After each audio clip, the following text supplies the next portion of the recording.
Привіт всім! Мене звуть Євгеній і ви знову на каналі ТМ Женатан. Друзі, поступово приходить весна. А це означає, що потрібно проводити певні операції із домашнім вином із винограду. Сьогодні я планую зняти з осаду декілька бутилів червоного вина, також провести міні-дегустацію червоного вина, яке було залите в нову дубову бочку, яку я зробив десь у жовтні минулого року. Я зробив, до речі, 2 дубових бочки, зробив власними руками. Відео про те, як зробити дубову бочку від початку і до кінця, буде в посиланні, в описі. Це відео було викладено на моєму основному каналі. Кому цікаво, можете зайти і подивитися. Також підписатися на мій основний канал. Ну і не забуваємо підписатися на цей новий канал, який я створив ось доволі недавно. В цьому році я вирішив створити новий канал, який буде цілковито присвячений виноробству та створенню міцних напоїв. Канал в основному буде україномовний, але зважаючи на те, що дуже багато матеріалу, цікавого і пізнавального матеріалу було відзнято ще в довоєнний період, то будуть проскакувати, так би мовити, і відео на російській мові. На основному ж каналі я і далі буду публікувати відео, в яких показуватиму процеси виготовлення дерев'яних бочок, дерев'яних кружок та різних процесів деревообробки. Зараз ми з вами спустимося до мого винного погребка і почнемо процес зняття з осаду, а по-науковому процес декантації червоного вина 2022 року. Друзі, процес переливання будь-якого домашнього вина доволі нескладний. Для того, щоб зняти з осаду вино з винограду, нам потрібно бутиль з вином поставити на якесь підвищення, а потім, використовуючи будь-який шланг чи трубку, я от, наприклад, використовую таку силіконову трубку, на кінці якої прикріплено кусок пластикової трубки, яка майже не гнеться.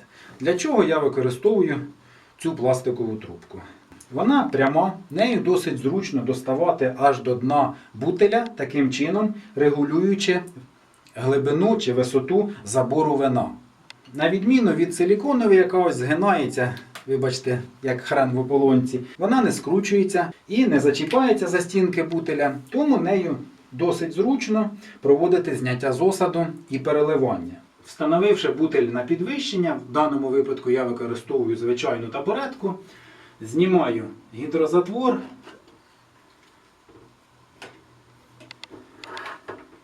вставляю пластикову трубку до бутля.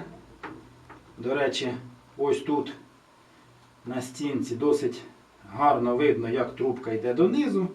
Пластикова трубка доволі зручна, і ось ви бачите, як я опускаю її на дно бутиля і розміщую так, щоб не захватити осад.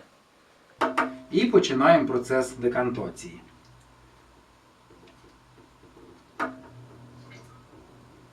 Інший кінець силіконової трубки я намагаюся опустити якомога нижче і розмістити його таким чином, щоб він торкався до бічної стінки чистого бутиля. Таким чином вино не піниться і я мінімізую контакт домашнього вина із киснем. У багатьох початківців виноробної справи зазвичай виникає питання, скільки ж разів проводити декантацію домашнього вина. Я знімаю вино з осаду як мінімум 3 рази. Перший раз через місяць після закінчення фази тихого бродіння. Цей період припадає десь на кінець листопаду, початок грудня. Другий раз десь через 2 місяці після першої декантації. Тобто в кінці січня, початку лютого. Ну і третій період з декантації домашнього вина припадає на кінець березня і весь квітень.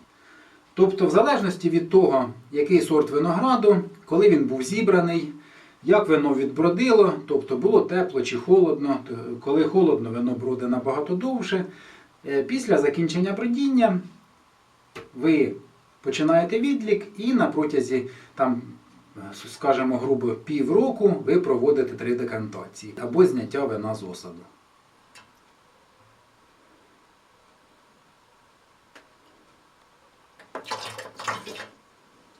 Кожна декантація повинна супроводжуватися міні-дегустацією.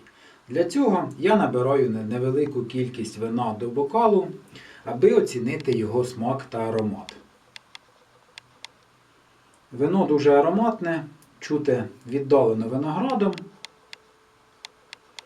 вишнею,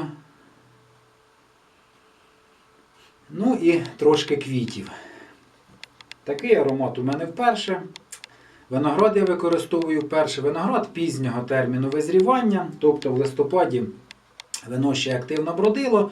Це тільки друга переливка. Буде ще третя. На даному етапі вино вже майже прозоре, але ще його треба потримати, зробити переливку і потім можна буде заливати в дубову діжку на витримку. Дуже ароматне вино. Ну, а тепер спробуємо, що в нас вийшло на смак.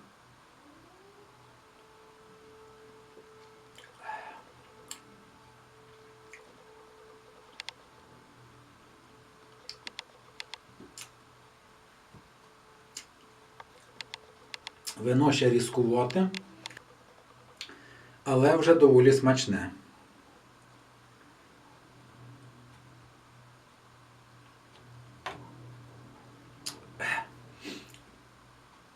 Дуже смачне, друзі. І якийсь такий присмак у нього цікавий. Такий цікавий присмак.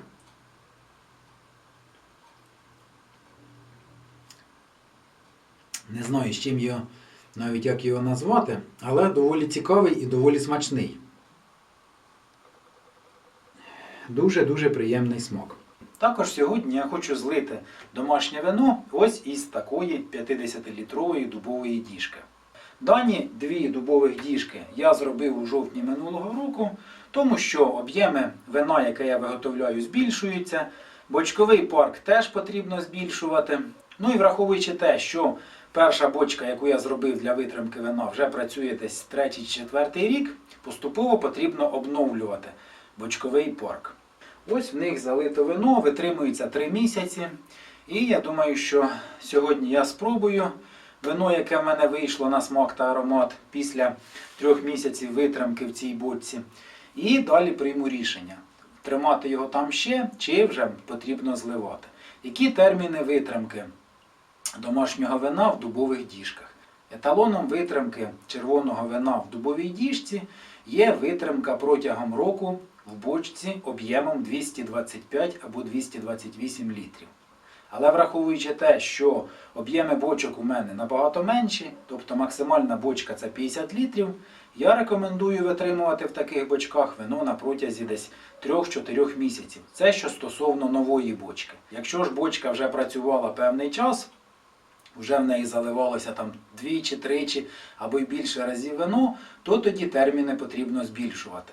Наприклад, ось в мене бочка, яка вже працює десь 3-й чи 4-й рік, то в ній я витримую вино на протязі десь 6-8, а іноді навіть 10 місяців.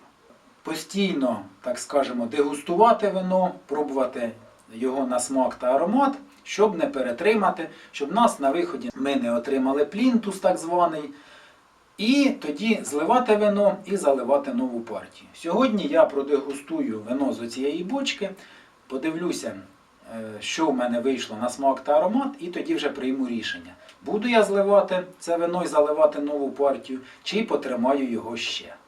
Друзі, гарно витираємо бочку біля заливної горловини, щоб ніяке сміття в нас не попало всередину.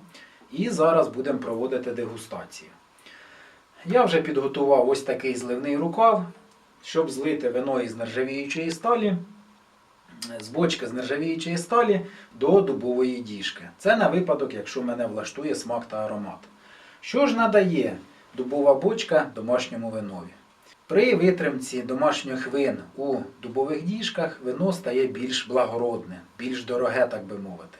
Крім того, що бочка надає аромат дуба, дубових танінів нашому домашньому винові, вино ще через пори деревини контактує з киснем, тобто проходить процес мікрооксидації. І в результаті чого вино набуває нових ароматів та смаків.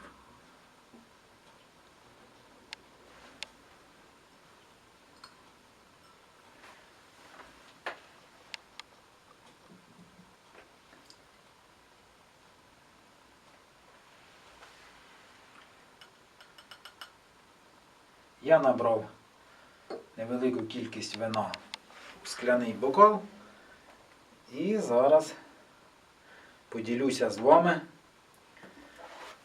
смаком та ароматом Вино, яке витримувалося в дубовій діжці протягом 3 місяців.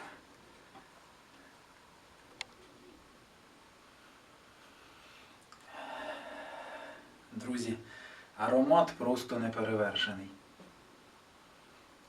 Відразу відчувається вишня, легенькі нотки дуба,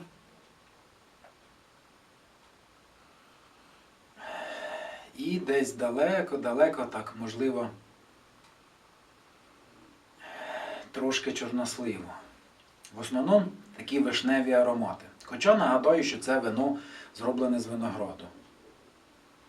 Дуже приємний аромат, вино кришталево прозоре.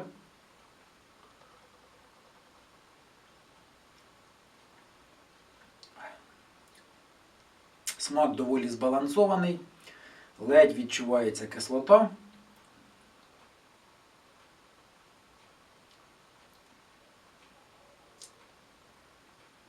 Справжнє сухе вино, приємне на смак, з ледь відчутною кислинкою.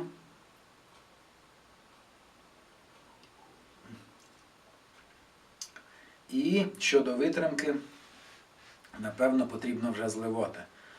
Зараз якраз таки баланс між такою легкою гірчинкою, яка надає дубова бочка, і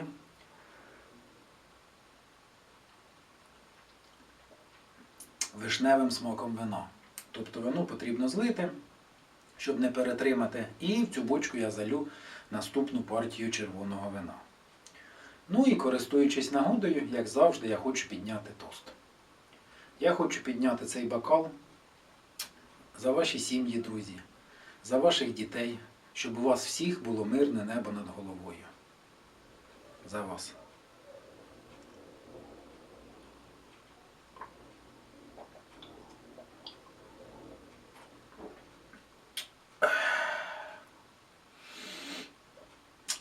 Смачно. Друзі, в завершення сьогоднішнього відео я хочу сказати, що домашнє виноробство – це дуже творчий процес. Тобто дуже індивідуальний.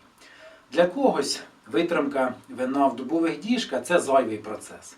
Для когось вино можна просто зробити, вибачте мене, в пляштиковій бляшанці, потримати 2-3 місяці і можна вживати, розхвалюючи, що це вино досить смачне і гарне. Дай Бог, хай вам все вдається і робіть так, як завгодно. Але я прихильник тієї теорії, що все потрібно робити по правильній технології. Тільки тоді ми зможемо отримати якісне, смачне домашнє вино.